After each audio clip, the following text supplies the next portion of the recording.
Emperor, we come for you. We come for you.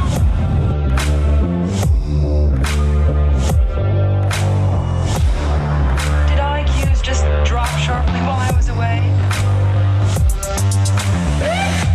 Long live the fighters!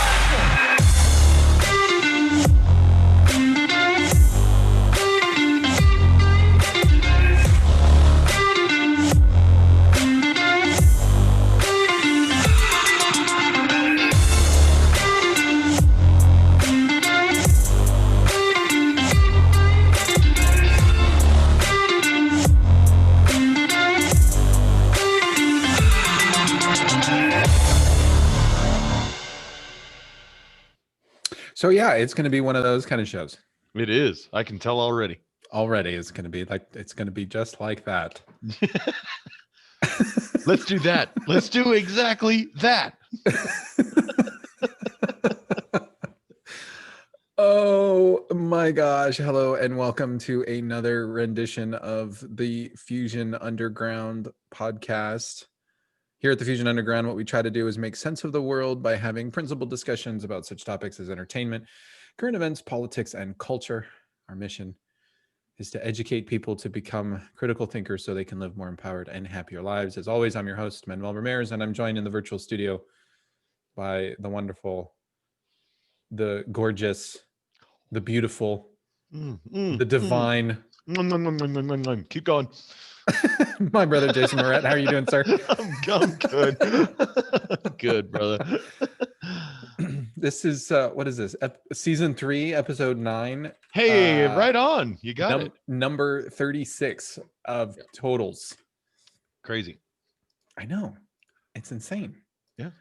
We're getting up there in numbers. And not been booted off yet. Not been booted Yet. off. Stay tuned. You know. Yeah.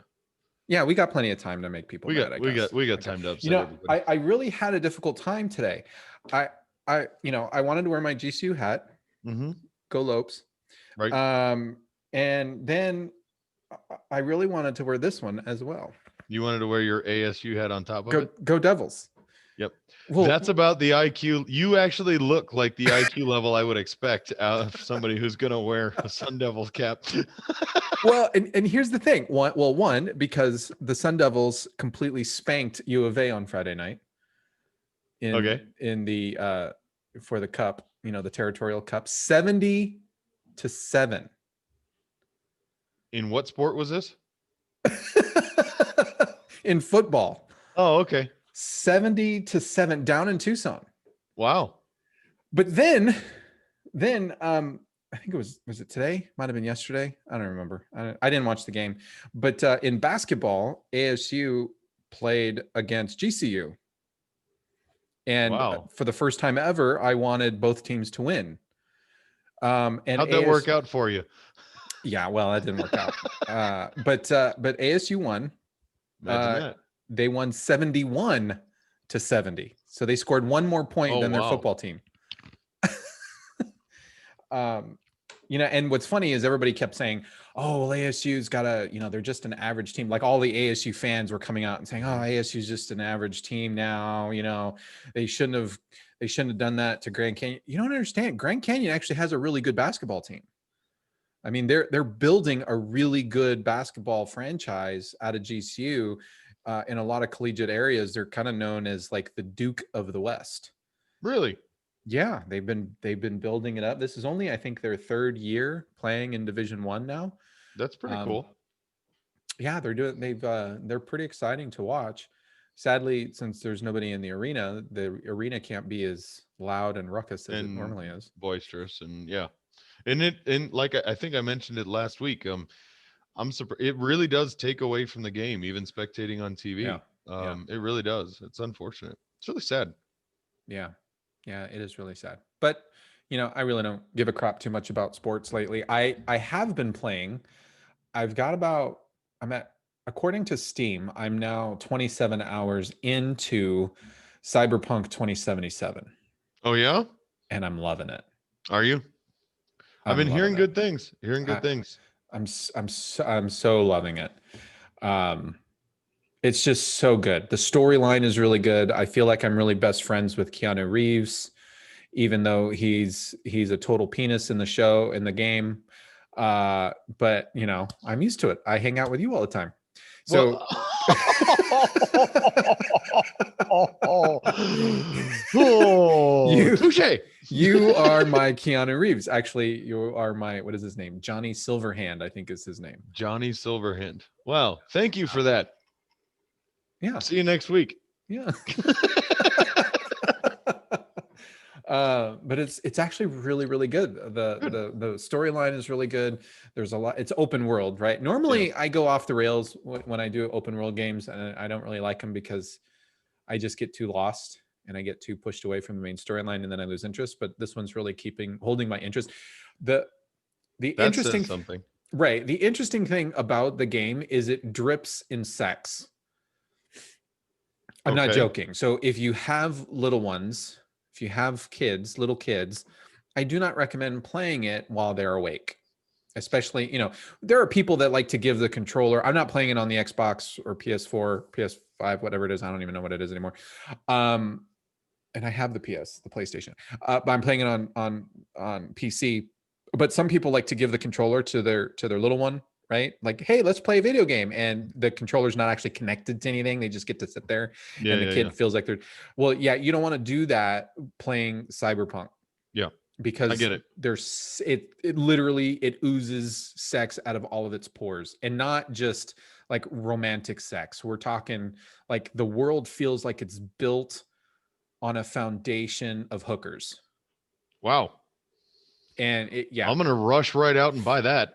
Yeah, there's you know, everywhere you go there are you know, advertisements, you know, signs and everything, and it's just like every time I turn a corner I'm like, oh wow, look at that. And then I kind of chuckled to myself because it's over the top. It's like they said, like the developer said, you know what we really need for a dystopian cyberpunk future is hookers, but we're going to go over the top with it. We're going to make everything everywhere hookers. Yeah. Yeah, there are sex toy stores in the game. Yeah, Okay. there's a place called Jig Street. Is it Jig Street? Yeah, I wanted to say Jug Street, but that's not it. It's Jig. Oh yeah, God forbid we'd just come right out and do that. It's called Jig Street, and on Jig Street, it's like the red light district, and it's like everything goes in Jig Street, and you have to, there are missions that take you in. You have to go talk to a shop owner or whatever. And yeah, you walk in and there's a shop owner and he's selling all kinds of sex toys. There's big old gigantic dildos and everything up for display. And yeah. Wow. Yeah. Oh, and then there was this one, let me really quickly, there's this one mission you would have got a kick out of this one. So there's this mission where you have to go to this place called Clouds, and I'm not really spoiling anything if anybody's wondering, but you have to go to this place called Clouds, and you have to talk to one of the hookers there, but it's a hooker. The hookers are both male and female. And of course, you know, you jack in, you give them all of your information, but by jacking in, it's just like your information, like show them your ID. It's like, here's your ID, here's my ID, right? And they're supposed to run this algorithm, and they're supposed to find the right hookers that match up to your type that are for you. Okay. And so the lady behind the counter, she's like, wow, the system matched you with two. That's really odd. Nobody's ever done that before, right? It's like, yeah. So it shows you the two people that it's matched up with, and one's a female, one's a male. Right. Okay. And then the pictures go away and you talk for a second. And then she says, so which one would you like? And then it just pops up two choices. It doesn't give you the faces. It just gives you their names. And the names are Sky and Angel. Uh-oh. That's not good. You're like, no. I know for me, I'd be all, stop right now. Where's my phone? Okay, I am not getting suckered into anything goofy. What is, yeah. Yeah. And I was like, Sky or Angel? I don't remember who was who. And it was like eeny meeny. It was literally like, which one, Sky or Angel? Because there's no picture, there's nothing. It's just the name. You just have to select the name. Did I save last? Because I'm gonna be reloading here potentially very, very soon. Yeah, it was really funny. I was chuckling to myself, and I was like, well, when I picked one, I'm like, well, let's see what happens. And yeah, but you just end up talking, so it's fine. Oh, great. In that one. Okay. Yeah. Well, I did actually get control Of? No, the game. Control. Oh, that game is so good. Yep, I got that. It's on Game Pass, so I got it for Nunya. Game is so good. That's so good. Yep. So playing through that a little bit. It's been interesting. But good recommendation so far. Thank you for that, sir. Yeah. But I told you, I last time I was looking at it, it was still like 30, $40, something like that. And I'm like, nope. I'm going to wait. It'll be free here in another month or so. And I win. I love Control. I love Control. Control is a really great game. Mm-hmm. It's really, really good. I recommend that one too. Pick that up and Anthem, so my buddy and I can play, but I haven't done much with that yet. So yeah, all right. I'll have to let you know how Cyberpunk matches. Well, so far I'm hooked. Well, the interesting thing about Cyberpunk is I don't really understand why, but you can specify genitalia in the game. Yeah, we talked about this. Oh God, long. Oh yeah, we did. We did show the sliders and everything. So you can have a dude with a vagina, or you can have a female with really large breasts and a penis. And you get to customize your breasts and your penis size.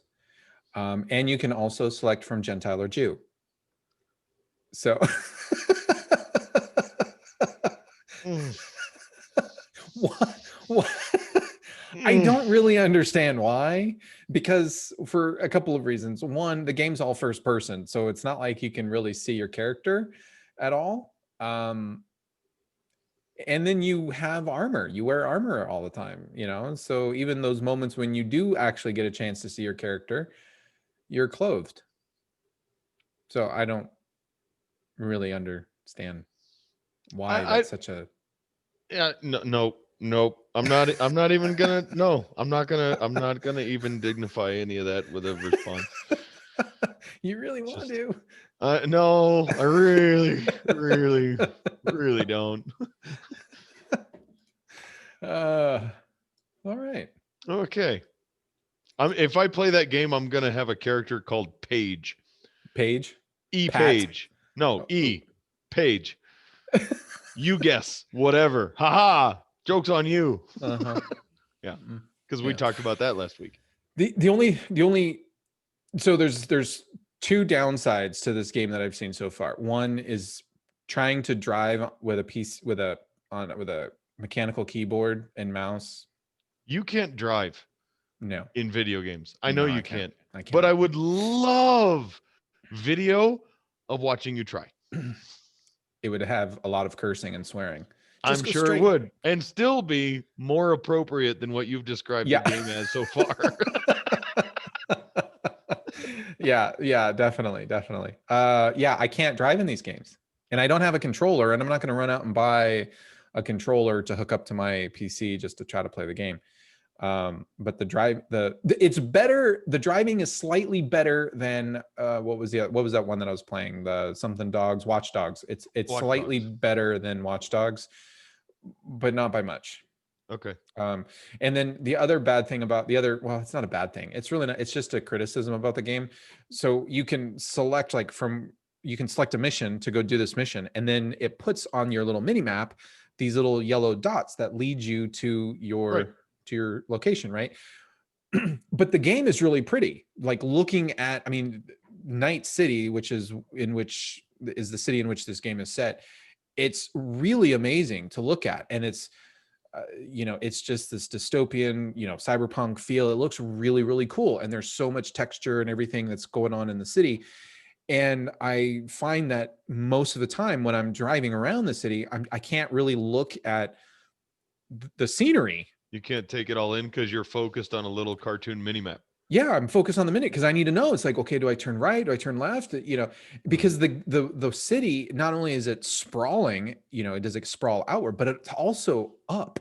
So there are like 8, 9, 10 different levels in the city. And so the roads go up and there's bridges that go up to other higher levels or down into the, in the bowels of the city. And you can't just like, it's not like a grid, like Phoenix is a grid, you can't just go up 2 blocks, over 3 blocks, and then you're there.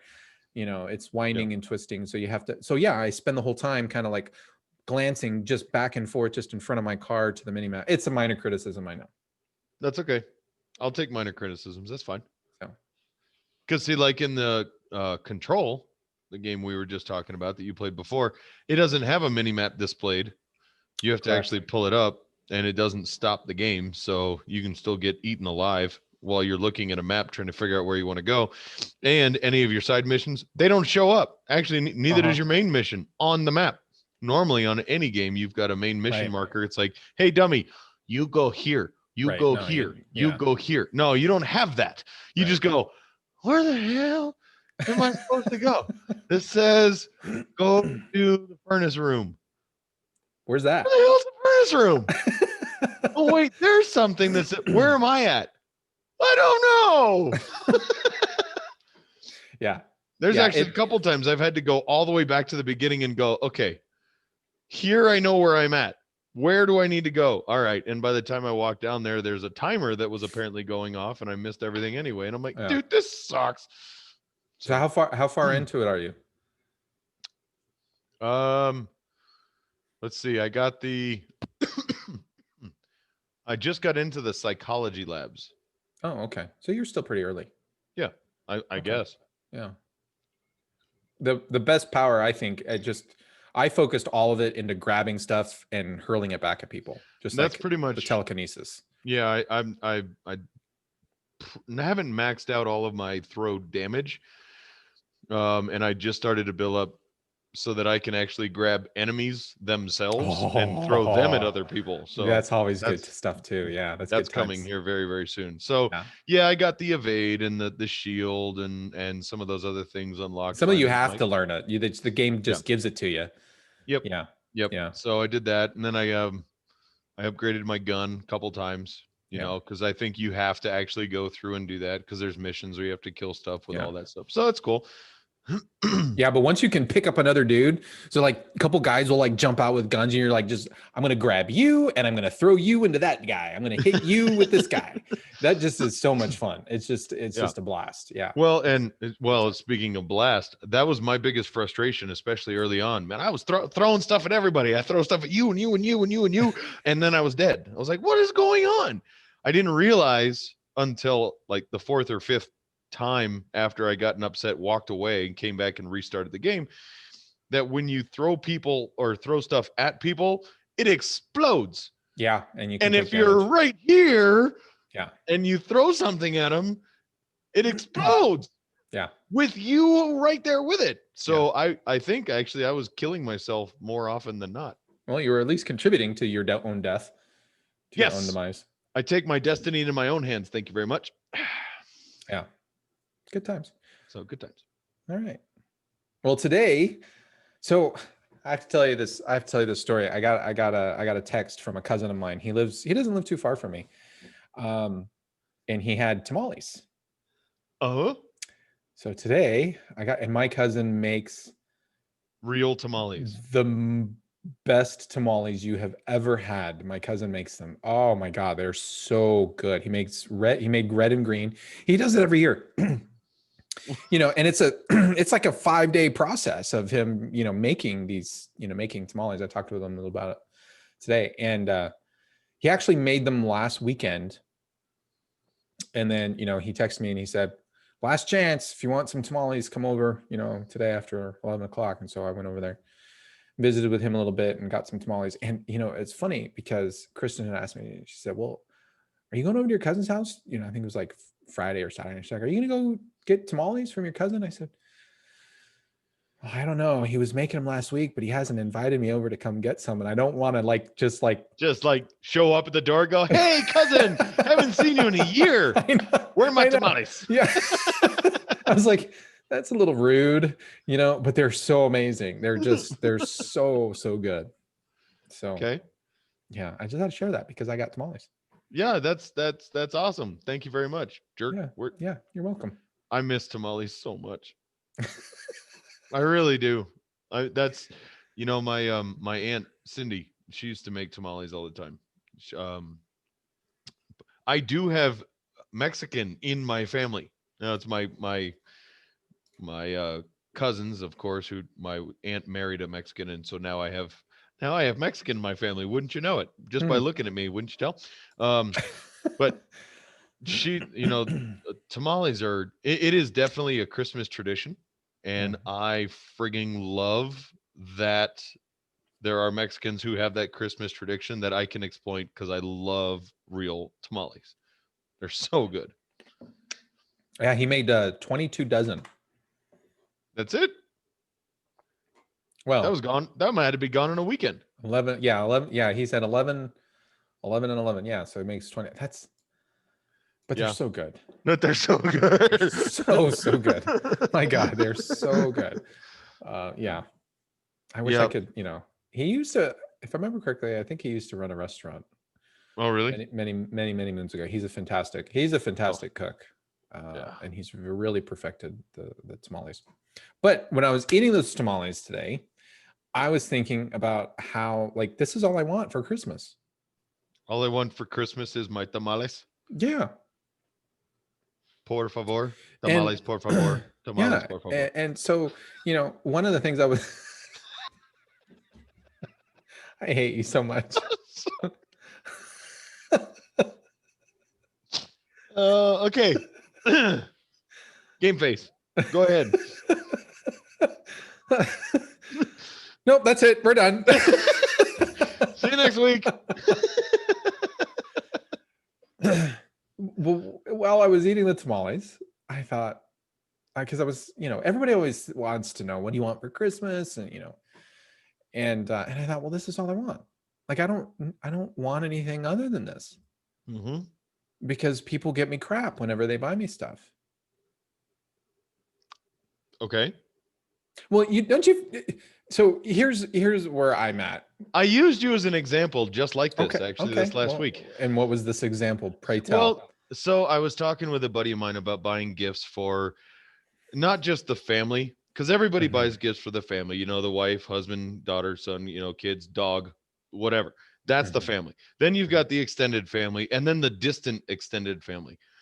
And there's almost this obligatory purchase necessary, and I've seen this in a lot of families, and he does too. Well, my in-laws, or they've gotten something for our kids or for us, we should get something for them. Or your cousins, like you just said, or this lady I work with, she got something for the kids, I should get something for her. It becomes this reciprocal obligatory situation.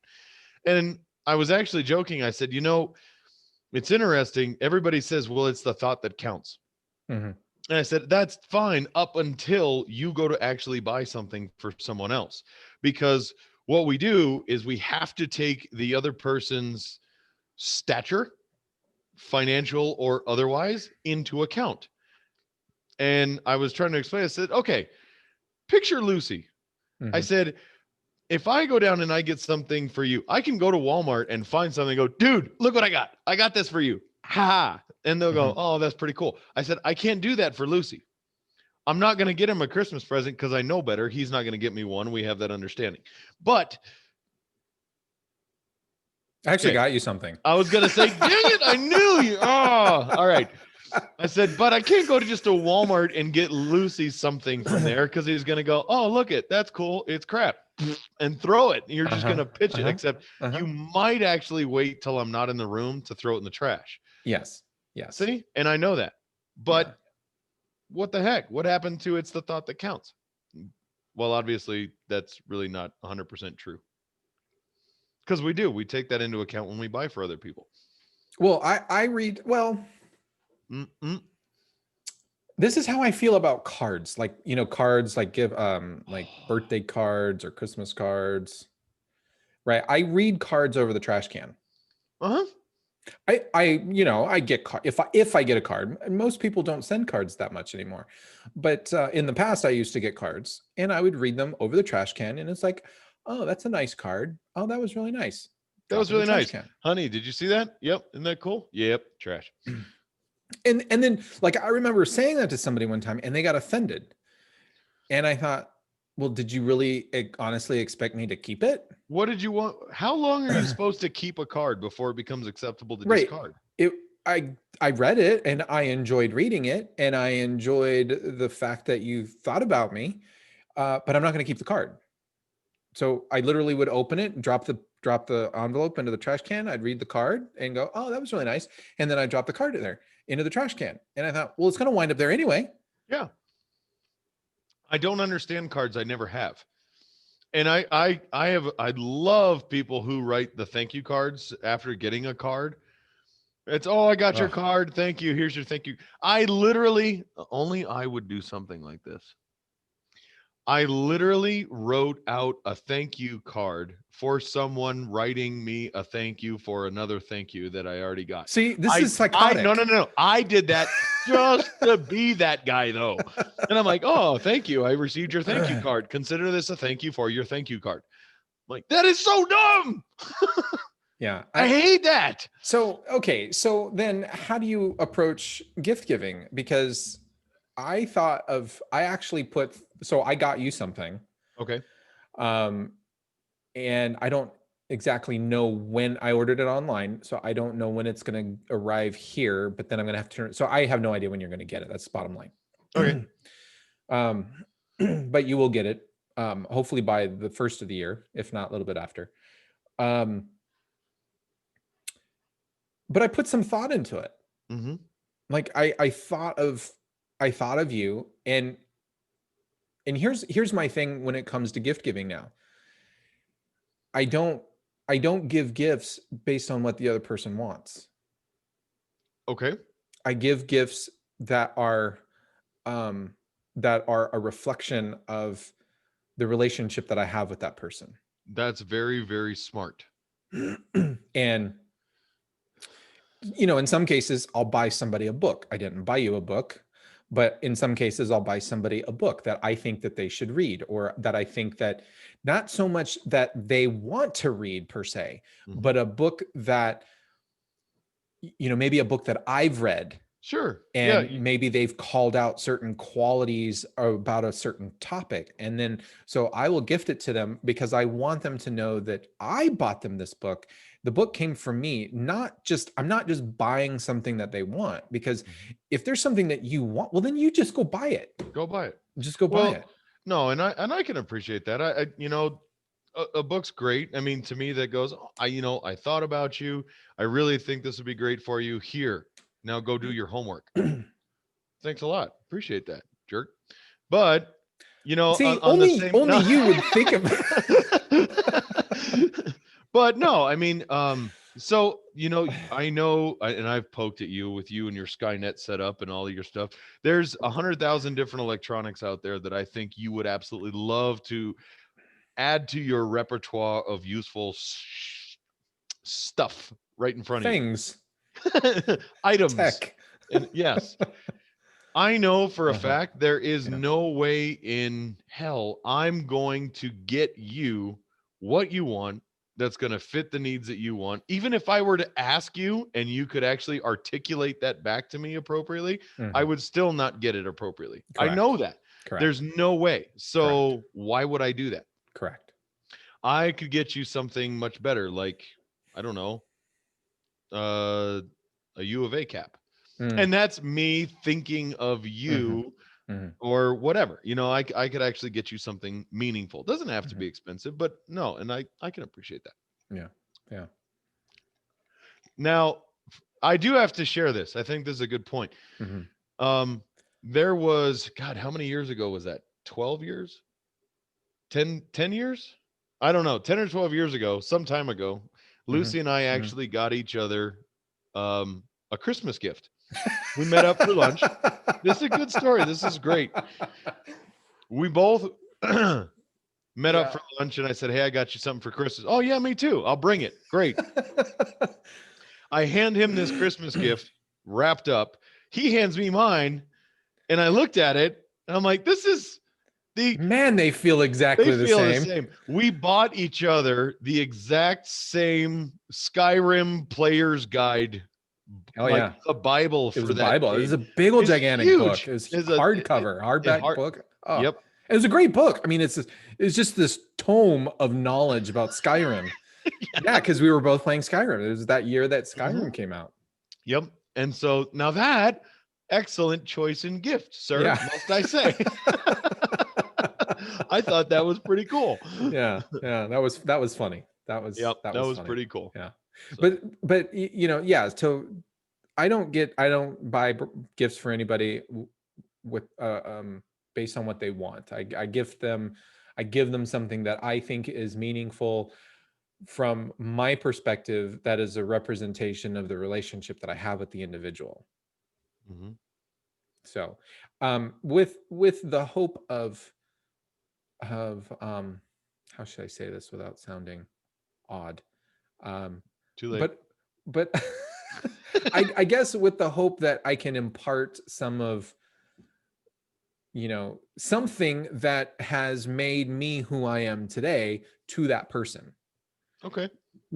I don't say that from the perspective of like, I'm this amazing person, you should take this and be just like me. No. That's dumb. That's not what I mean. I mean, like this, you know, this thing or this object or this concept I found enlightening, and I think you might find it enlightening as well. Mm-hmm. Yep. I like to make gifts if I ever can. Okay. I really do. I made my wife's anniversary gift this last year. I actually took our song from high school and I wrote out the lyrics and I put it in the shape of a heart and said our journey began on February 13th, 1998 and blah blah blah. I mean, it came out really nice and I framed it and it's up and she liked it. She liked it a lot. I like to do stuff more like that, you know. So a lot of people don't like making stuff. Yeah. I don't think most people like to make stuff. No. So anywho. All right. So speaking about reading, so one of the things that I was thinking about is, this is my belief, and we were talking about this just before we started the show, which is I believe that if you're going to be a great leader, that you have to read a lot. Okay. And I know there are a lot of people. I think reading is going out of style. Yes, very much so. I think the majority of the people that read right now interpret that to mean audiobooks. I don't know how I feel about audiobooks. I enjoy audiobooks. I do. Sure. I've purchased quite a few audiobooks and I like them. I enjoy listening to them. The challenge with an audiobook is that I don't even want to, it's not a challenge. It's not as active as reading. So it's great if you're on a long drive. I listen to mine, like if I go walk the dog, I'll listen to audiobooks, or on a commute to and from work, because the office, I haven't gone in a year, but the office is 20-30 minutes away, so I listen to the audiobook while I'm in the car. But I find that unless I'm doing something where I can sort of focus on it, then I get value from it. I can't just have it on in the background, for example, while I'm working, because then I'm not listening to it. I'm focused on whatever it is that I'm working on. Right. But it's still a very passive kind of medium. You can just sort of passively listen to it. You're not actually doing the work of reading and interpretation. Yeah. If that makes sense. No, it is. And I get it, especially, and I've seen how you read. You held up a book you were reading the other day and it had like 9,000 little flags on it. So yes, I believe that an audiobook for you is probably not as Well, rewarding. and that's the other thing. It's very difficult to highlight. Like you can.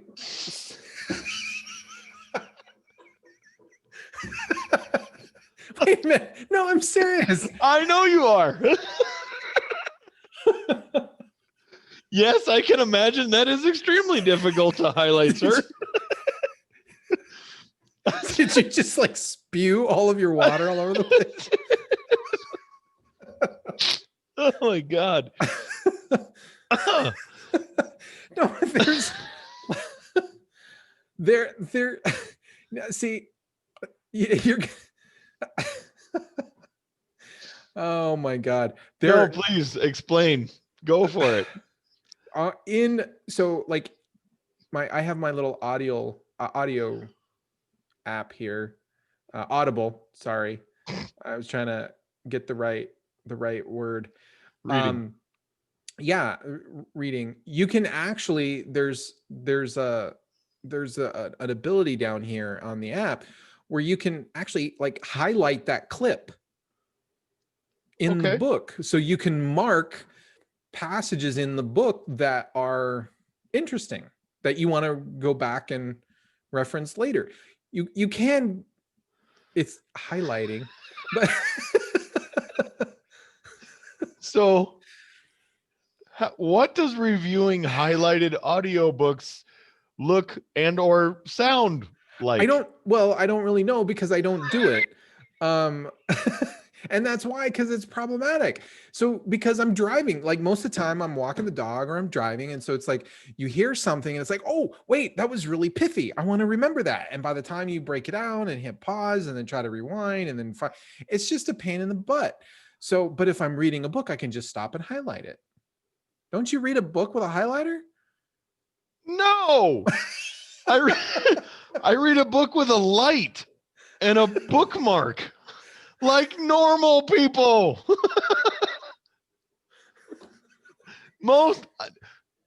Dr. Ramirez, I know this is going to frighten and surprise you, but most people do not read books with flags, highlighters, and a notepad. Most people pick up the latest John Grisham thriller or whatever and just read it. Some people don't even have a bookmark. They do the fold the corner over when they're done, crease it, and fold it back up, stick it on their night, and turn the light off and go back to bed. That's true. Yes, sir. That is, I know. We're the weird ones. Yeah. My bad. It's not you at all. It must be everyone else. Yeah, it must be. Shit. Which is why I like my Kindle, and I don't even have my Kindle here. Oh yeah, I do. Yeah, I do. It's right here. See, it's right here. All right. Because I can just highlight it. If I'm reading something, I can just like click and just tap it and then drag it, and then it's highlighted. That's cool. That's great. No, hey, I'm really glad that you love it, and I'm glad that you do that. And how often do you go back and look at all your highlighted stuff? Oh, all the time. Okay. I believe you. I do. Yes, sir. I do.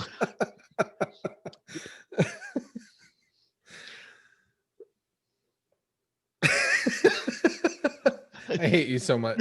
You know what? I have my old psychology binders that I said, and I separated them out so I could, and I kept them, and I kept it very neatly organized so that I could go back and reference all of my notes should I ever have a situation arise where I really want to go back and dive back into that subject and pull out my notes. Those are going to go in the box with all the cables that I talked about last week and going to get pitched and thrown in the trash because I have no use for that. Fair enough. So back to the original point, which was being well read to be an effective leader. I'm obviously not going to be a very effective leader. Yeah, because you don't read. I do too. What do you read? Fantasy. What was the last book you read? I'm reading one now called The Shadow Warrior. All right, fair enough. Oh. Oh, I'm sorry. That wasn't deep enough for you. Okay. My bad. Well, I do have a book here that is tabbed appropriately, like Oh. you read. Yeah, but that's the Bible. That is the Bible. That's tabbed just the way I want it. See, that's okay, right? You were just making fun of me. Yes. Yes. Well, at least you read a book like that you study, I guess. Sure. And so one of the challenging things, this you asked me this question, and then one of our listeners last week asked me. Ooh. I like this already. Go. Asked me what it is that I do for a living. Yes. Yes. I think it's important that you go on record and explain to all of our dear listeners what it is you do. So, and that's a little difficult to describe. I'm actually very fortunate for what I get to do. It's a lot of fun what I get to do.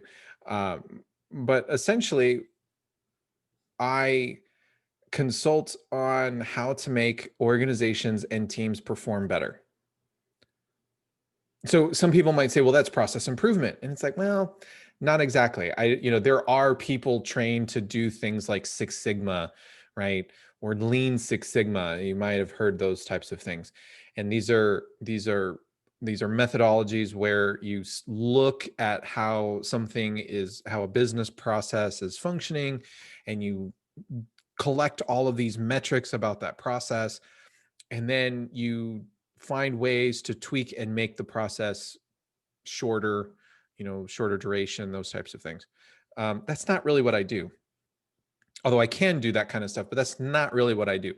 So what I do is I work with teams and at organizations and departments or the entire company, and try to figure out what are their long-term goals, what are some of the issues that they are having, and looking at how the company is configured, is set up organizationally, and look for synergies and how to either take departments and maybe flatten them down a little bit and make the flow of information better, evaluate how they're functioning, and then find better ways to get them to function. At the team level, it's often looking at how the team dynamics are interacting and trying to find ways to get the team members to perform more cohesively as a team, how to manage their work better. And I get paid to do that, and it's quite amazing, actually. I think I referenced before it. I'm shocked and blown away. I mean, just absolutely dumbfounded at the fact that companies can't figure out how to run their business, and that there is a necessity for your job. Not that I take away from it or discredit it or in any way diminish the value of what you do, but it just seems crazy. You're talking with, owners and CEOs of companies that have been doing this, and some of them extremely well for a very long time. Sure. And then you go, well, some of the things that you probably come up with are just overwhelmingly obvious, and they look like that's crazy talk. What are you talking about? I can only imagine. 9 times out of 10 it is. 9 times out of so it's like this. So the best way to describe what I am is an organizational psychologist. That's the best way to describe it. So when you go to a psychologist or a psychiatrist, some kind of a therapist, I'm really a therapist for organizations is really what it amounts to. But when you go to a therapist and you have these things that are bugging you, right? These anxieties or depression, or just, most people go to see a therapist because they're anxious about something. They have some, they're not crazy. They're just struggling with something in their life. And they go to the psychologist or the therapist and they talk about it. And the therapist doesn't really wave a magic. They don't have a magic wand and fix it. They just ask questions and get you to realize what it is that you already know. I swear, every time I think about what you do, I picture Sigmund Freud as one of the Bobs from Office Space. What would you say you do here? Yeah. It's amazing. It's amazing, right? And so a lot of what I talk about when I'm and I do a lot of corporate training and things like that too. But if I'm working with a team that's really struggling with something, I just get them to see what they already intuitively understand. It's just that they're so focused, they're so narrowly focused on trying to get the work done that it's very difficult for the team to sort of look up and say, hey, maybe we should do it this way. And so I come in, I look at what they're doing and I talk with them. And then I'm like, well, have you thought about this? And they're like, wow, that's a really great idea. Let's try that. I'm like, or some people will even say, oh, we thought about that, but we didn't think if it would work or not. I'm like, well, let's try it and see what happens. And, yeah. Yeah, that's what I do.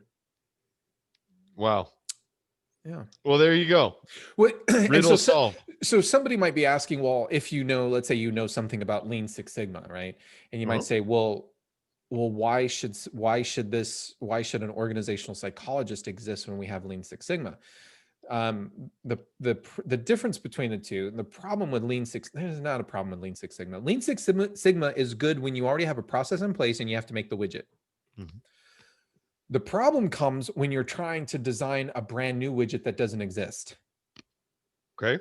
Because the widget is the domain of the known. We already know it. We have the recipe and we make the recipe. Great. Now you can maximize that recipe and try to make it faster, with less cost and all that kind of stuff. And there is a need for that. There is a need for that in organizations. The challenging part comes when the companies say, we've been selling this widget, but now we want to develop a brand new widget that the industry has never seen before. And when you do that, you can't Lean Six Sigma that. There's no process, right? Because the process is thinking and coming up with ideas, and you have to manage conflict when that happens, because your idea might be different from my idea, or I think my idea is going to work and you don't. And so we're going to battle. And then when we have that conflict in the workspace, then the work can suffer if we're not actually focusing. And that's when I come in and say, well, what is it you guys are trying to do? And how do we simplify this? And what's the problem that we're trying to solve for our customer, for our organization, et cetera? Let's take a step back. Let's look at the problem and let's come up with ideas to solve the problem and not get too far down rabbit holes and all that. Right. And so that's really more of the domain that I work in, is that knowledge area where we're dealing with a lot of gray. And how do you deal with that? And that's, quite honestly, that's difficult. And you might say, well, why do you need to deal with that space? Because if a company doesn't invent new products, they're going to go out of business. Right. If they don't find, we as a society come to a standstill if we're not improving, we're not innovating, and we're not coming up with new things. We stagnate. Right. So if a company doesn't come up with anything new, then they risk competition coming up with something new and eating their lunch. So, and then eventually you go out of business. So companies have to manage both that building of the widget, and then they have to manage that part and get really good at that. But then they also have to manage this really gray area, this highly ambiguous area where they're trying to come up with new products and services. Yep. And that's where I come in. And so you come in as the therapist and get everybody to work in harmony. That's the goal. Yeah. Good for you. Yeah. But what I often find is when I work with leaders, obviously some leaders are going to be better than other leaders.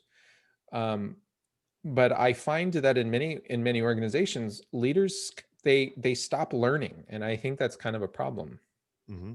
So when you say stop learning, now you equated where I think you're trying to equate the idea of reading and furthering your own intellectual knowledge base as what you're saying is to stop learning. So elaborate on why, or either if that's what you mean, why you think that is, and why you think that happens, so that I can help comment better. That leaders stop learning? Yeah. Where to begin? So okay. So let me see if I can phrase that question a little bit better so you're not stuck. You feel that leaders tend to, especially in corporations where they get into their comfortable place, stop learning. Now, you're obviously making an equivalation from learning to simply reading. Or Right. are you not? Well, partially. Okay. So as if you're in a leadership role, okay, the expectation is you have to guide a group of people. So we always talk about leadership that way. You're going to be guiding these people to achieve an objective. Hey, come follow me and let's go this direction. That's all fine and dandy, but there's one thing that a lot of leaders don't realize. It's sort of that implied purpose or function of a leader is, if you're going to go somewhere as a leader, you can't do it by yourself. Okay. So the reason why you have to lead a group of people is because you need them, you need their talents and their knowledge to actually get you to where it is that you're going. Right. Okay. Because if you didn't need them, you would just do it on your own. Sure. Okay. So you need this group of people. And one of the best ways that a leader can start to recognize that they need other people to be successful is by learning. So it does a number of that, recognizing that you need to be learning does a couple of things. One, let's say, for example, I want to learn how to play the piano, then I have to rely on somebody else to teach me how to play the piano. So I have to have an appreciation that somebody over here has the skill to be able to play a piano and the skill to be able to teach me how to play the piano. And then therefore I have to rely on them to do it. A leader does the very same thing. If, let's say, I'm going to build a brand new car, well, I have to rely on the knowledge of the engineers and I have to rely on the knowledge of the builders to build the car, right? I might have a vision and I might have a vision of where we're going to go as a company, but I need their expertise. I need electricians. I need machinists. I need all of the designers, and I need to recognize that they bring something of value. And I need to find a way to say, I need you so that we can all be successful. And you can do that when you start learning and you start realizing that you need other people to acquire knowledge. Then there's a one-to-one relationship there that says, I need to rely on other people if we're going to be able to move and be successful. Does that make sense? Okay. No, that absolutely makes sense. And, I ran a business up here for a while. And I recognized right away, I didn't have the knowledge base that I needed to run the entire business by myself. And I needed to get experts in certain areas, whether it was billing and therapies and other things. But I can easily say, well, I have experts over here. I learned just enough to know how to evaluate whether they're able to do and do the job that I need them to do. But I don't know that equates to me as the leader stopping that I stopped learning. Well, I could see it becoming very, very easy for me to be complacent and say, well, I don't need to know anything about billing because I've got my expert biller, and I don't need to know anything about therapies because I have my therapist. And as long as I have my, 5 to 8 key people in play and I keep all those pieces on the chessboard, I'm good. I don't have to know any of that. I just have to keep them all motivated and keep them all pointed in the same direction. Sure. But if you're reading, for example, and you're seeking things to read, then you're allowing yourself to be open to a number of things. So one, you might actually read things that give you hints into how your industry might be changing, for example, which, if you were just trying to keep your people happy and keep them focused on making the widgets, you might not realize that behind you, the technology is changing. And hey, if we keep making the widgets, eventually we're going to become obsolete. So by reading and staying abreast of, like, your industry, for example, that's one way you might start to see how the industry is changing and how you might need to start changing your company. Another thing is, if you're reading a lot, reading gives you it affords you the opportunity while you're reading to challenge your own biases and assumptions. So often leaders are making decisions and they often make decisions based on, yeah, I hear it a lot where an executive will say, well, I just don't feel it in my gut.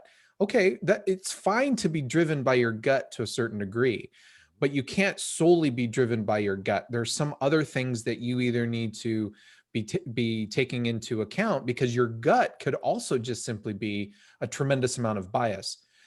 I'll give you an example.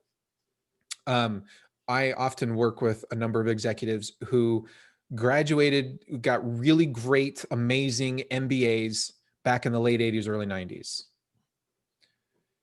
And they haven't learned anything since they got their MBAs.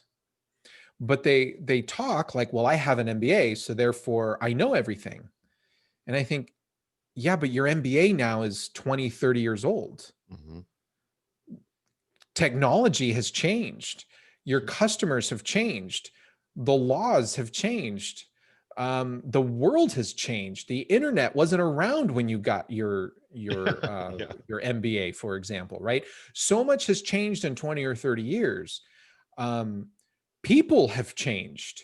You can't treat for example, you can't treat the millennials and Generation Z in the same way that you're going to treat, let's say, a baby boomer, for example, or even Generation X, right? There are different values that play there, and if you're not reading to recognize that, whether you believe it or not, then you're stuck at that moment when you were handed that MBA.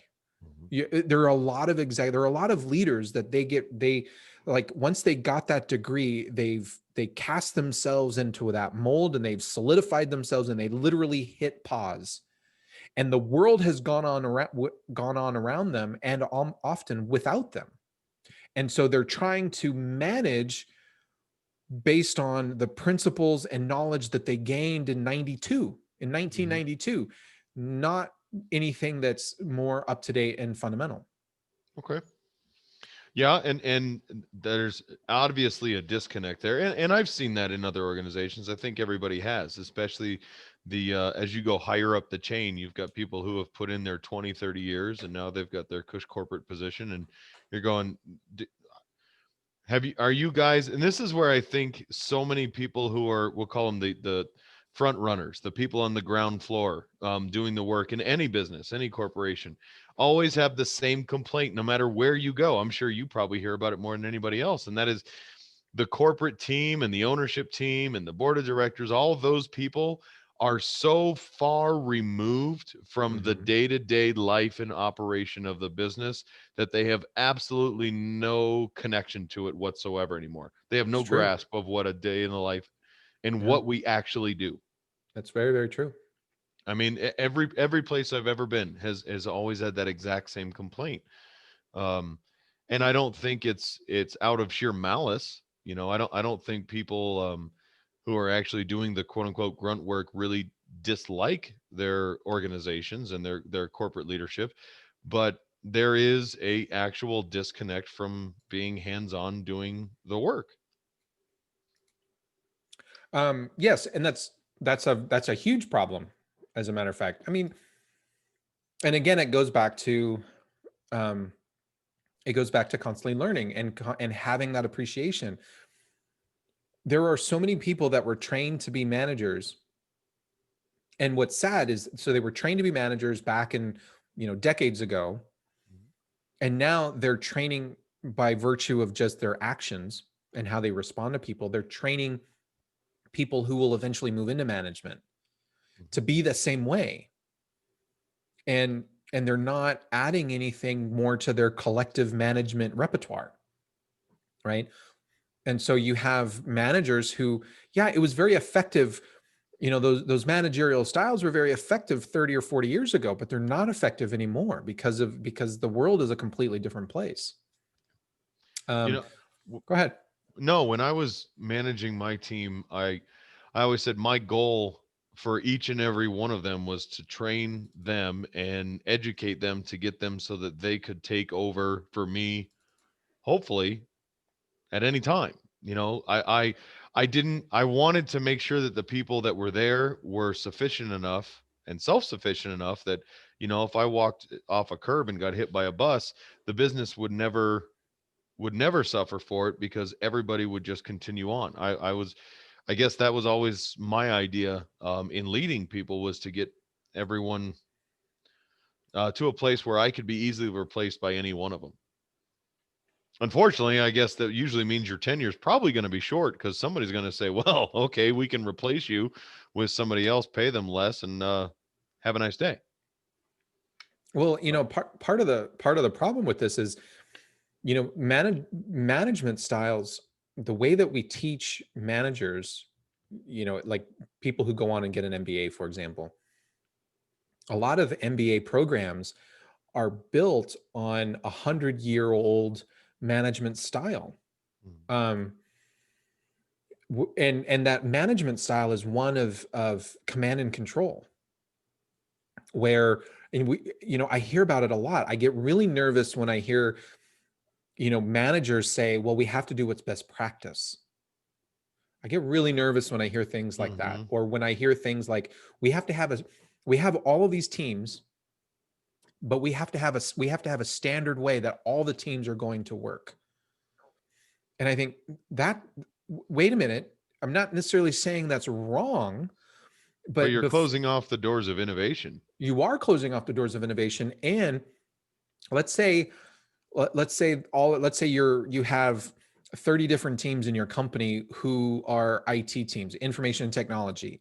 And you might say, and I hear this often, where leaders will say, well, you know, we have these software teams, and they just call them blanket software teams.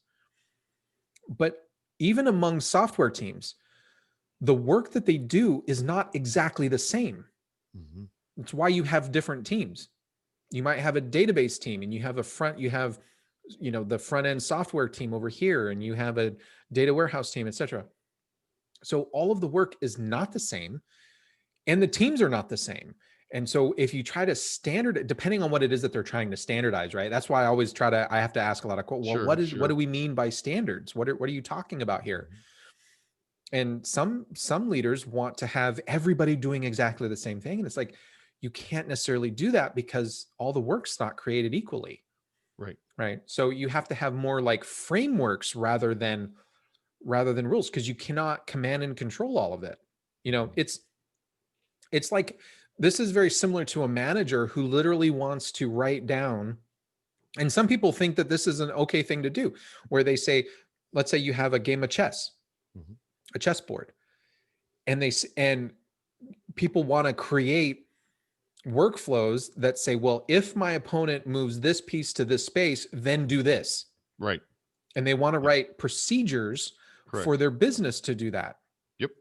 And I've seen those actually, flow start or crosswalks, you know, and I've seen a lot of companies actually build things up like that, where it is, if A plus B equals C on a Tuesday, your response is X. I mean, I know that sounds insane, but I've seen that's real. Right. And the challenge with that is, you know, let's take chess, and my numbers are probably going to be slightly off here, but I think it still illustrates the point that after, I think it's by the time both players had made 4 moves, I think it's 4, it might be 5, that there are more than 10,000 possible board combinations that the board can be in at that moment. After turn 5. Yeah. Okay. It's not just an exponential increase in terms of the amount of choices or the amount of decisions that you can make with a chessboard. It's astronomical. In fact, mathematicians have hypothesized and said there are more board combinations in the game of chess than there are visible atoms in the night sky, in the galaxy. That seems like a dramatization, or slight exaggeration, at least. I can understand that to a point, but that seems like seems crazy. A lot. Yeah. It seems crazy, but chess has that many types of board combinations.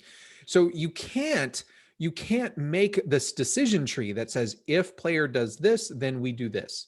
Right. If the player then does this move, then we do that. There are an infinite number of decision trees and decision branches, but yet people play chess very successfully, right? People play chess every day. And they can play chess in a few minutes to a couple of hours, right? They can play multiple games very, very quickly because they can't rely on these crazy decision trees. Now, there are a lot of people in business who do want to create these crazy these trees, as you mentioned. Right. But the game of chess is a perfect example where you can't do that. So what do? If you read more, if you read about things like chess, or if you read about things like business strategy, or just even reading things like philosophy, my message is, or at least my belief is, it's a way that you might read something and it might challenge an assumption that you already have. It might challenge a bias, a personal bias. And we tend to lead based on our own morals and values and principles and all of that kind of stuff. So if you have a value, if there's something that you value, and that value is based off of an assumption, well, what if your assumption is wrong? You're probably, not only are you applying that value in your own personal life and how you live day to day, but you're probably also taking that to the office and you're applying that same value to the way you treat other people and the way you might be leading your business. Well, if that assumption, if that value is built on assumptions that are incorrect, you could become better than you could become better if you recognize that and allowed your biases and assumptions to change, and therefore reflect in your values more appropriately, and consequently have a different result in the way you treat people. Okay. Now I can understand where you're going and where you're coming from in your argument. However, so I want to counter with another thought. So, because we talked a little bit about the introvert extrovert, and I think we have a good representation here amongst us this evening. Yes. Yes. Yes, we do. Now, I was just thinking about that earlier, as a matter were of you? fact. Oh yeah. So, I am not an avid reader, and I'll admit, when I do choose to read for pleasure and not for a homework assignment, I will tend to pick up a book of fiction of some sort, and that's my choice because it provides an escape for me that I enjoy. I mean, it was on a neutral playing field, much like video games. I like games that are very immersive, that I can lose myself into the world and become there. So just like that with a book, I enjoy that as well. I like reading a fictional story that I'm able to get lost in the world and associate with the character or whatever. However, I don't read regularly.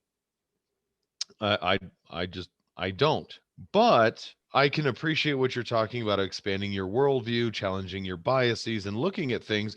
What I notice in me is what I like to do personally is go interact with other people that I don't normally interact with. I go find somebody else to talk to, and you've seen me do it. I will interact and have a long drawn out conversation with complete strangers because that's who I am. But I understand what you're saying about seeking out knowledge. However, I would challenge that can be sought out in multiple different faculties.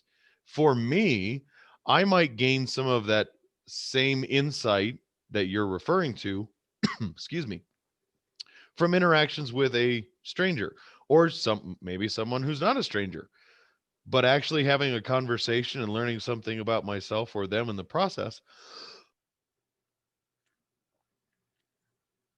where you are going to dive into a book and hide off by yourself. I, on the other hand, am going to go out and find someone else and have a conversation much like what you and I have on right here. So can similar knowledges, similar ideas, and similar challenges be offered by doing that versus reading? Thoughts? Yeah, I think they can, but I think people need to need to approach it for what it is. So, for example, you mentioned how you enjoy reading, and you predominantly read fiction. Sure. I don't think there's anything wrong with that, for a couple of reasons. So, first of all, I equate things like reading fiction, watching a movie, a fictional movie, or playing a video game. I liken those things to be what I would refer to as play. Okay. Okay. And play, I think, is very important for humans. There are a lot of benefits from it. We know that play reduces stress. That's just a given. And if we also know that stress causes a lot of not only emotional problems, but it can cause physical problems, right? You can develop heart disease and all kinds of, other illnesses from stress. So if play reduces stress, then obviously play would be good for your overall mental and physical health. Play also does things like it teaches cooperation, for example, which is great if you're a leader, right? Or even if you're not a leader, but if you're interacting with people in an organizational setting and you have to cooperate, well, then if you play more games, you would probably start to recognize, especially games that require cooperation, then you'll probably have a deeper appreciation for people who have to play a role in the game that you're playing, if that makes sense. Sure. But play does other things too. We know that play improves overall brain function. And in fact, there are scientists who continue to study how play can stave off things like dementia and Alzheimer's. There have been, I know several studies have looked at play for cancer patients. Cancer patients who are, they're sick all the time, sick to their stomach, they can't eat anything, where play, especially with video games, takes their mind away from it. And so they stop focusing on their physical ailments because they get engrossed into the game, into the play itself. And time goes by and they haven't thrown up because they haven't been thinking about the effects that their body is going through. So there are a lot of benefits from play. And so I would equate things like reading fiction, watching, fantasy movies, etc. I'd equate that as part of play. Now, you talked about going out and having a conversation with another person. Sure. I think that's a great thing to do. However, if I pick up a book on philosophy, I know exactly what I'm going to get from it. I don't necessarily know if I'm going to have a quality conversation with somebody. It's not to say I'm not going to have a quality conversation with somebody. I just don't necessarily know what I'm going to get from it. And the conversation that I get is only going to be as deep as that person can carry. Absolutely. Right. So if you go, if you talk to a 3-year-old, your conversation is probably not going to be very philosophical. Or it's going to at least be one-sided. Or it's at least going to be one-sided. Correct. But if you read so I think there's a difference there in terms of if you pick up a book or watch a documentary or something along those lines, right? If you do something that leads to your personal growth and development, there's a better chance that what you're going to get from that text than if you go out and talk to somebody. But to your point, yeah, I think you can gain some of that same stuff by having a conversation or seeking other people. Well, and so you started this discussion out with the idea that reading makes someone a better leader. And I can understand that in the premise that by reading, and especially when you're talking about nonfiction and reading, whether they're studies or nonfiction text or anything on a specific subject, that you're going to expand your knowledge base. And so by reading, yes, are you going to expand your knowledge base? And then if you are actually speaking from a stronger base of knowledge, are you going to be better prepared or better able to lead and inspire other people? That's a fair argument to make.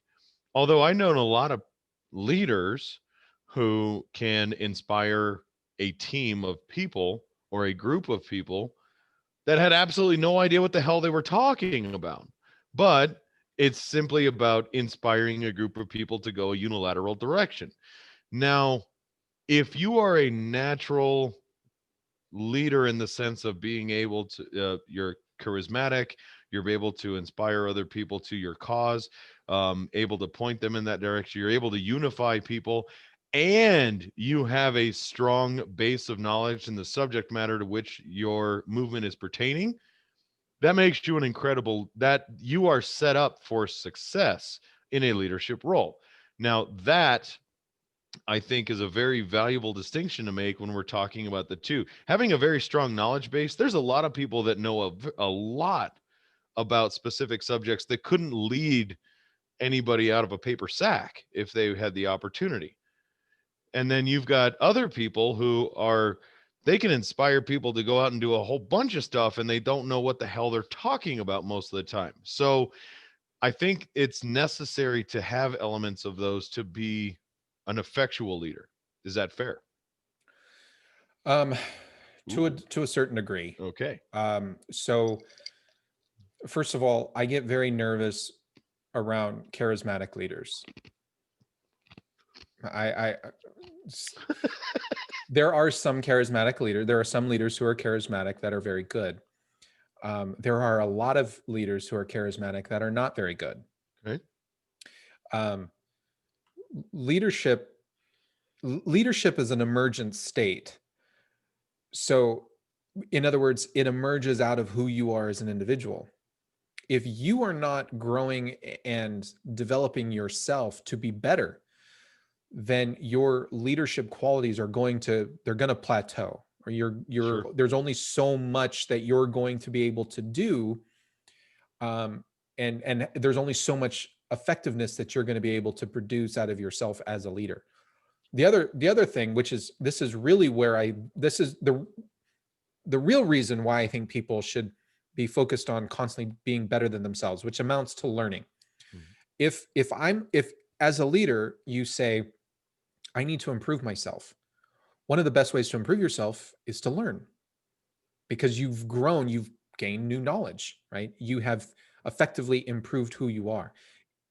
In order to learn, you need to rely on somebody else that has put together a podcast or written a book or put together a YouTube video, or, can teach you in a class or in a lesson, right? You have to rely on somebody who has put some scholarship of some type together that you're interested in. So as a leader, you're automatically as a leader who is a learning leader, you automatically are starting to put yourself in that focus of, maybe I'm not as good as I could be, but how do I get to become better? I need to rely on other people, which is exactly the kind of quality you want a leader to have. Now, the reason why we have to be very careful, because if you're working off of values and principles that are destructive, then yeah, you're a very charismatic leader and you're going to lead people right over the edge. Sure. Lenin and Stalin were extremely charismatic. Hitler, yes, extremely charismatic. Mao, extremely charismatic, mm-hmm, right? But they also murdered millions of people and led who they were leading over proverbial cliffs. But that's where I get very careful with charismatic leaders. Go ahead. Absolutely. But to your point that you were making earlier, I think all of those very charismatic and very dangerous leaders were extremely learned individuals as well. Yes, they were. Yes, they were. But they also did not challenge their own belief systems. They didn't challenge their own biases and read other things that forced them to challenge it. So they locked themselves in a bubble. They were very educated, but they were educated only within a certain area, and everything else they shunned. And that's the trap that a lot of leaders get into. And that's a trap that we see. That's a trap that I see working with organizations often. I see often these, leaders will get into a trap and say, I'll ask a question. Hey, what does this mean? And it's amazing. You should try it at your company. And people will say, well, I don't know what that means, especially with like acronyms. Mm-hmm. If there are crazy acronyms in your company, sometimes I'll say, what does that mean? And often they'll get, they might be able to answer 2 of the 3 letters. And they're like, I think the third. I'm like, you say this all the time. You don't even know what it means. Or I'll ask people, I'm like, you know what? You get up and you hit the print button and you get up and you go to the printer all the time and you get the copy. Well, why do you do that? And almost 9 times out of 10, people will say, well, I don't know. That's how I was trained. That's how I was taught. The problem is leaders do the exact same thing too. Leaders say, well, we can't make the widget that way because we've always made it this way. This is the way we've always done it. This is the way we've always done it. Well, why? Because that was how it was best at that time. Right. It may not be best now.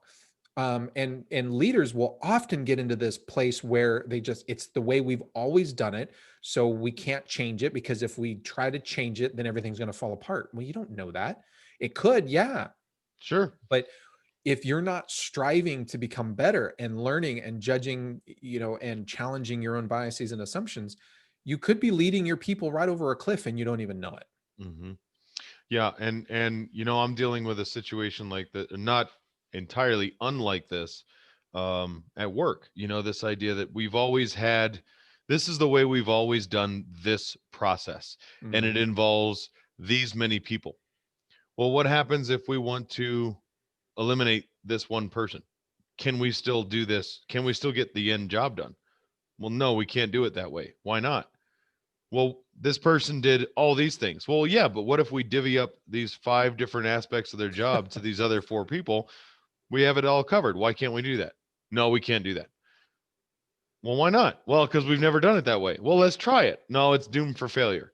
Well, and unfortunately, what happens is, especially when you have leaders in positions where they have to oversee processes like that, because they refuse to believe it can be done any different than the way they've done it for the last, we'll just say even 5 years, then they will make sure and ensure to point out every potential possibility for failure and kill the idea before it ever gets off the ground. And that's where I see a lot of leaders get stuck in, or people, at least in leadership roles, get stuck in that idea and will actually kill innovation before ever even attempted, let alone tried. I see that a lot.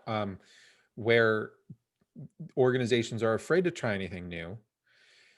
And again, that goes back to valuing learning. So in order to learn, you have to fail. You have to experiment. Experimentation implies a lot of failure. Okay. We would not have landed men on the moon had we not tried and experimented and blew up a ton of rockets and engines and all kinds of stuff. If NASA hadn't failed as miserably as they did for a good 5 or 6 years, we never would have landed anybody on the moon. There's a story that I talk about in my trainings, during the space race during the 1960s. At the beginning of the space race, NASA's engineers, right, rocket ships were blowing up, and they started to, because there was talk of a lot of how expensive these engines were, and there was a feeling like they were wasting money, and of course there was congressional oversight over NASA, and it was Congress going to keep the money flowing or not? And so those discussions around dollars really started to affect the engineers, where they were becoming very, very gun shy because they were feeling bad when a rocket blew up. And what started happening was their level of innovation started to plateau and then eventually started to decline. And some of the managers at NASA recognized that. And they recognized that when a rocket would blow up, this is just in testing, when an engine would fail or a rocket would blow up, the engineers would get really quiet and they would get very despondent about what had happened and almost, melancholy and sad. And some of the managers said, you know what, we have to turn this around, because if we don't, we're not going to go anywhere. So what they started to do is every time there was a failure, they got the engineers to applaud and to cheer. Huh. Okay.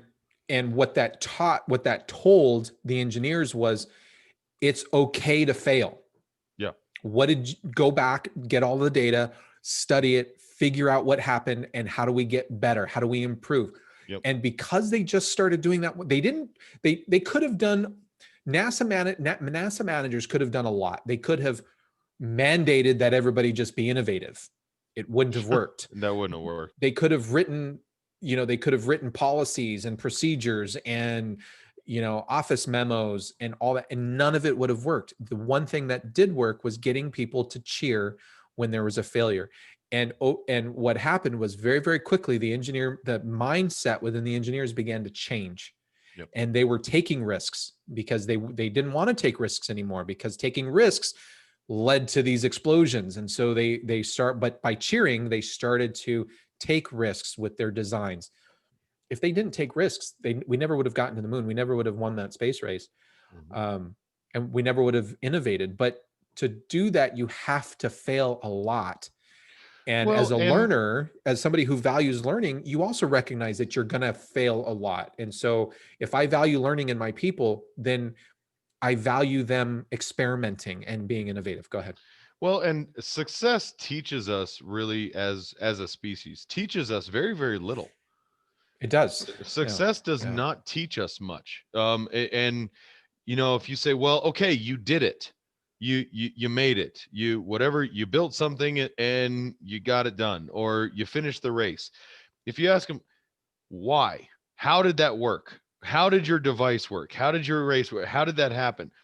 I don't know. Everything just seemed to work, because unless you've experienced failure in every other aspect, where you can actually start eliminating all of the outliers to where you finally have the perfect recipe. I mean, that's how those scientific, and NASA's a phenomenal example. I mean, if you think about the sheer feat of what that is, without all of those failures to start eliminating potential problems, other outlying, none of those things would have been possible. And most likely, if we'd have succeeded very early and then done it again, we wouldn't have been able to, because we wouldn't have been able to isolate why didn't it work the next time we did it the same way.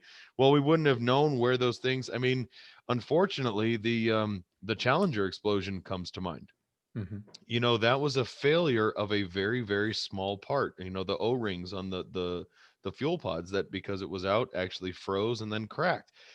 A tragedy. I mean, absolute horrible event, which unfortunately or fortunately taught us loads. And we haven't had a similar tragedy like that ever again since. But I mean, you think about all the things that you failed at in life and what you've learned from those failures. How many successes have you had in life that you actually learned something from, that didn't have multiple failures along the way? I mean, we talk about your collegiate experience, Dr. Ramirez, very, very much. But I mean, how many times have you gotten a crappy grade on a paper, or you forgot about a homework assignment and you were up, all night, all morning long, never went to sleep because you had to get it done? I mean, that's a failure that you had to overcome. And what you learn from those things, actually, like, what'd your mom say? Builds character. We learn so much from failure, and our society as a whole overwhelmingly doesn't just shy away from that. I mean, literally shuns failure and runs away from it at every opportunity without ever giving us the opportunity to grow. Yeah. And when we started this whole thing off, I was just thinking about the reading aspect. And I still think reading, I still think if you read a lot, you're in a better position. But I think really what it truly boils down to is learning, and challenging your assumptions, and sometimes when we challenge our assumptions, we also strengthen them in the process, because if we are accepting divergent thought and to see what it looks like, then yeah, we're open to something, right? We're at least making ourselves open to it. In the process, we may actually realize, no, what I believe in, or what I'm thinking about is stronger, because I've already, if you really know something really, really well, and you've hammered on it from all sides, from all these different angles, right? Then it stands the test of time. But you can only do that if you allow other ideas, other thoughts to beat on it, right? And we tend to not do that, especially in our politics, right? We we get into these ideologies, and we don't want to, we have to kick everything else out that is not like us, and we don't want that to infest us, right? And so we have to get rid of it, and we have to shun it, and we have to silence those voices, because I don't want them I don't want them to say something that I might actually agree with. Right. So it's better if I shut them up, so they don't have the opportunity to change my mind. That's a very dangerous place to be in. Sure. Well, and there's a very interesting idea, I think, and we're pulling in aspects of it, but you touched on it when you talk about leaders learning. And I think that is key. Now, something else you brought up, because I put myself in a position, let's pretend I'm the director of a building, the CEO of a company. If I'm in that what I like to consider that a center role, not a top down, but a center role. I think the strongest person in that role is able to harness all of those aspects of other people. We talked about liberal conservative and the idea of openness and conscientiousness, right? Yeah. You talked about that. And Yeah. we made a correlation even at the time that really good businesses and really good companies need those people who are very open. Those are your innovators, your inventors, the forward thinkers, and they need those conscientious individuals who are doing your books. Those are your accountants, your accounts payable, accounts receivable. We need all of those. And I think at the center of that should be that leader who's open, who's yet grounded, who's looking at learning and furthering their business and holding true to the values that are already there. It's a very, I guess, kind of Zen place to be able to have one hand on that innovative idea and one hand on the conscientious structure and push everything forward from that sense. But another thing, and I agree with that. But another thing that I want to add to that is, leaders need to understand how to change their styles based on what it is that they're trying to accomplish. So, and there are really essentially only two things that a company strives to do with the knowledge that they have inside their organization. On one hand, it's to exploit that knowledge. That's making the widget. That's making the recipe over and over and over again, right? Mm-hmm. You've developed a recipe for a really awesome cake, and now you just have to exploit that knowledge and just produce as many cakes as you can, maintaining a certain level of quality that people have come to expect. Mm-hmm. So that's called exploitation of knowledge. The other side is you have to explore for new knowledge. Mm-hmm. So what if everybody says, hey, this cake is really good, but I'm really interested in an ice cream cake. Would you sell those? If enough people ask for an ice cream cake, guess what? Maybe you should think about making an ice cream cake. Sure. Because if there's more money to be made, well, then why not? Why wouldn't you? Right. And expand your business and things of that nature. And especially if everybody says, you know what, your cake is really good, but they have more cakes over there. So I'm going to start shopping over there because they also sell basically this exact same cake, but I'm going to go over there instead. But you have to figure out what the next cake that you're going to make is going to be. Mm-hmm. So there's only two things. So you either have to explore for new knowledge, and then once you find that knowledge, then you have to exploit it. Those are the two things that every company does. Right. You cannot lead the people in those two different avenues the same way. No, absolutely not. You can't do that. But most leaders think that you can, which is why most leaders, when you get into this thing called exploration, they just say, well, you have to come up with the new recipe by this date. See, and that happens. I don't know. That's very frequent. Maybe it's hard for me to really believe that, because I guess, and maybe I'm more of the, I guess you would call it social leader, if there is such a thing. Maybe that's the salesperson in me talking, the charismatic guy that I am. I cannot interact or converse with two people the exact same way. It doesn't work. You have to be able to meet whoever you're interfacing with on a level of where they are, and then grow from that base. And as a leader, I think I guess as a leader, I like to think that that's something that most leaders inherently have. Maybe I'm wrong. Maybe I don't deal with enough people like that. But No, it's you've got to, for your innovators and the people who are inventing and come up, you've got to be exciting and a little risk taking and a little open and maybe even a little crazy. Crazy can be good if you bottle it up appropriately. Um, and then for your others, it's I guess I don't understand how that's even a problem. Well, most companies, what they do is they run projects, okay? Hmm. And the vast majority of organizations run different types of projects, whether the project is building a house, okay, or the project is coming up with a new creative solution for our online application that we're going to have on our mobile phone, right? If And since you're running a project, there's always dollars attached to a project because the accountants need to know how much money to budget. So whenever you're running a project, whether it's build a new house or develop something brand new, there's money attached to it. And so leaders get very focused on the dollars. Are we spending the money in the appropriate way? The problem is if I'm exploring for new knowledge by design, we're going to fail a lot. Yeah. We might come up with different ideas that are not going to be good at all. In other words, we're going to burn through a lot of money. We're going to spend a lot of money and we're not going to see that much out of it during the exploration. Well, and most companies, their R&D departments, if you will, Right. they're money losers. But Of course they are. That's by course they are. design. That's what it's about. Research and development is Right. just, it's a sinkhole. But occasionally you get a gem out of there that Right. just skyrockets your company into a whole new level. See, everybody knows that. Everybody knows R&D is where a lot of experimentation happens and where we spend a lot of money. But at the end of the day, every manager will say, well, I need to know when we're going to be done with it. When is the new widget going to be produced?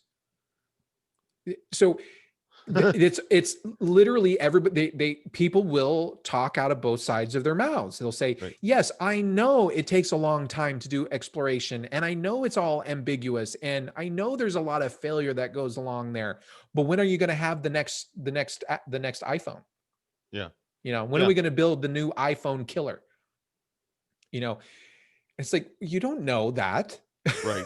Well, and we know that intuitively. That's why I do what I do, because I have to remind people, no, that's not how it works. Yeah. But at the end of the day, the managers, the leaders will say, well, we have to control the budget. And so when are we going to meet the ROI for the project that we kicked off to explore our new product? Well, I don't know. Well, no, you don't. And not in an R&D sense. You never do have an ROI. What you have, the only time you get a real return on investment measurable is when you actually have the idea solidified and you go, this is legit. This is the one. Now you can actually start taking bits and pieces of that and figure out what the investment of that is going to cost to actually mass market, mass produce, go from there. But everything that came into play up to just the idea creation and a little bit of field testing, you cannot measure out what that investment has been. Right. And if most leaders knew how to do that, then I would not have to go into and explain to them that you can't control a project based on exploration the same way you would control a project based on exploitation of knowledge. Right. And I'm telling you, most managers will say, well, when are we going to be done with our exploration phase? They want timelines. And they will say, well, we need to be done with our exploration by this date so that we can begin producing it on this date. I would it doesn't work that way. Ask the same. I would ask that question in a different manner. Okay. How many widgets do you want to sell and when are we going to stop selling them? Once we create the widget in our exploration phase, once we create it, how many of them are you wanting to sell and when are you going to cease production? At what date? Right.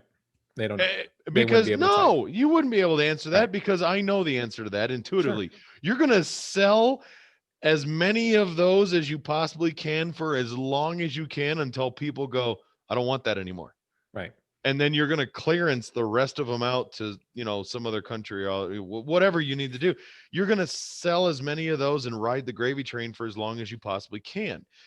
But you also got to take into account in the meantime, while you're riding the gravy train of whatever, I don't know, iPhone that you are on, you're also in exploration for the next iPhone, the Apple Watch, the Apple belt buckle, the Apple egg crate warmer, and the Apple, I don't know, skyrocket. You're already doing all that other stuff while you're still selling the iPhone 12 or whatever we're on. Right. Right. Well, and this is why I say that you have to be able to adjust your leadership style, because in order to get people to be innovative, you have to lead them in a completely different way than you would if if you're leading people that are just building widgets. Because with the people that are building widgets, you need to set up how to make better decisions when things go wrong. You need to teach them how to make decisions like, well, if this machine breaks, what do you do to fix it? Right. Or if our supplier runs out of our materials, what happens? What do we do? Those are decisions that come up all the time. And a good leader will teach their staff how to make the best decisions in those types of situations. Now, that doesn't mean they're going to put together a decision tree, right? But you have to teach them how to make decisions, not which decisions to make. You teach them how to make decisions. But on the other hand, if you have a team that is exploring and is trying to come up with a new product or service, you can't teach them how to make decisions, because we don't know what's going to be a good decision. Sure. So the idea then is not to teach them how to make decisions per se, but really about pulling out the creativity that lies under the surface. And the best way to do that is just simply be a leader who walks around and asks questions. Mm-hmm. Because it's through the talking and answering of the questions that people are in essence thinking out loud. Mm-hmm. And often when they're thinking out loud and you're just the leader is just challenging, just asking questions, not to judge them, to see if they're spending money in the right way, but like they have a prototype. Okay, well, how does it work? Tell me about it. What happens in this case? What happens in this case? What about this situation? What about that situation? And over the course of them talking, they might go, oh, that's a fallacy. We need to go and research that. Or, oh, I never thought of that. Maybe we need to look into how we integrate that idea into this thing. Completely different way of leading depending on which branch of the organization you're working in. But most leaders don't know how to change that. And good CEOs do, but most of like your middle managers, they don't know, because they're trained one specific way and they think that way is the right way because that's how they were trained. And so you'll get a widget making leader who now gets a promotion, and because not all organizations have R&D, right? Many organizations do exploration, but that's just called the project management area. Right. And so now you have the widget maker manager gets promoted, and they get promoted into the explore for the new widget type of manager. And they think, I'm just going to lead by, controlling the budget and all this kind of stuff. And they fail miserably, or there's such a cancer in the organization that they pull that whole area down and it just bleeds money. Yeah. Yeah. And I don't know. I again, for me, I love asking the questions of staff and coworkers, and just that seems so natural to me that it's hard to believe that that's not commonplace. Obviously, you're saying it is, and I believe you. You have way more experience than I do in that. So it's I guess it's odd, but then again, like you said, 90% of what you do is all common sense. So I guess maybe going, wow, this is a really cool widget. I would ask something. Well, that's cool, but what else can it do? Yeah. Like, I don't know. What do you mean? That's it. Well, no, you took this phone and you put in a stylus. Yeah. All right. Well, what else can it do? Because that's kind of lame. Well, that's cute. I like it. It's a nice stylus. Does it do anything else? This is that same kind of issue where, when and everybody's like this, right? You have something that's in your life that's bugging you, and you have to talk it through with another person just to, maybe, they come to you and say, well, I don't know what to do. Help me, Jason. Yeah. Help me. What should I do? Right. And you just ask a bunch of questions, and the person already knows inherently what they should do. Mm-hmm. right? Oh yeah. Oh yeah. Right. Same thing in an organization. The organizations know what they should do. The leaders know what they should do. The teams even know what they should do. They just can't see the forest for the trees. Yeah. Same way that because these organizations and teams are made up of individuals, they act in very similar ways as the individual does in their own personal lives. Like they can't see the forest for the trees. Well, neither can the team either. So we've established two things at least in our discussion tonight. One, yes, you are an organizational psychologist. You're a therapist, and that's why you got so pissy when I was talking about therapy being a racket. So that's one. Two, good and effectual leaders, I think, need to be willing and open to expound their base of knowledge. However, they seek to garner that, or however they hone that. Being closed off or closed minded is it might get you through the short term with what you already have, but in the long term, you're closed up. It's no different than a company refusing to innovate. As a leader, if you refuse to innovate, somebody else is, what'd you say, gonna eat your lunch, I believe you said. Yes, they're gonna eat your lunch. So all right, well, good talk. Yeah, good discussion. That's good stuff. So next week is not Christmas. So this weekend, I'm saying this coming up weekend. So we got we're gonna have to figure out how we're gonna end up recording. I guess we'll figure all that out with Christmas and everything like that. But so we'll be back we'll have another episode next week in time for Christmas. And same Mickey Mouse channel. Yeah, exactly. Mickey Mouse. So yeah, well, in the meantime, you can find all of our stuff out at fusionunderground.net. We're on Parler now. We're still sort of locked out on Twitter. I don't think we're ever getting that back. I don't know. We'll see what happens. That's okay. But we're out there on Parler. We're also on Facebook at facebook.com/AZ Fusion Underground. But you can find all of our YouTube channel. You can find all of our audio feeds and everything off of our main website. Why are you looking at me like that? Oh, sorry. With YouTube's newfound protocols for how they're looking at speech, as long as we don't mention the word election, I think we're okay. Oh shoot, I just did it. But yeah. So yeah, we'll see. Now we'll see what happens with that as it goes on. If nothing else, the audio version will still be out there. There you go. In all of its glory. We do have faces made for radio, so that might be safer for everybody anyway. But you can find us on, Spotify, Anchor, Breaker, Apple Podcasts, a bunch of others. But yeah, if you go out to our website, fusionunderground.net, you'll be able to find it there. You can send us emails at contact@fusionunderground.net. That's contact@fusionunderground.net. Any famous last words, parting thoughts, or anything like that? Nope, nothing famous. Okay. Well, good talk. Good times as always. Yeah. Well, thanks for listening, everybody. For Jason Moret, I'm Manuel Ramirez, and you've been listening to the Fusion Underground. Have a good night. Peace word light.